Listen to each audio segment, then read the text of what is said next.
महोदय, 293च्या विरोधी पक्षांच्या प्रस्तावावर बोलण्याकरता मी उभा आहे. या मुद्द्यावर या डायरेक्ट.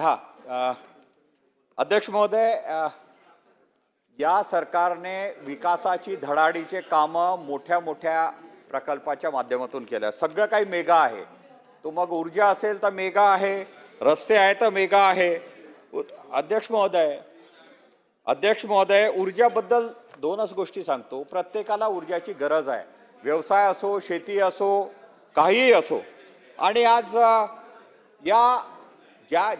जे गरजेची गोष्ट आहे त्याच्यामधून पैसा कमवण्याचा मार्ग ही सरकार काढते आहे का? एकच उदाहरण देतो. कोणालाही विश्वासात न घेता 3,000 रुपये सिक्युरिटी डिपॉझिट वाढवण्यात आलं. 3 कोटी आपल्याकडे ग्राहक आहेत. 9,000 कोटीचा उत्पन्न या सरकारने एका महिन्यामध्ये जनतेच्या माध्यमातून घेतलं. अध्यक्ष महोदय, महागाई एवढी वाढलेली आहे आणि जनतेचं आणखी तेल नाही काढावं अशीच विनंती मी करतोय. दुसरं एक रस्त्याचा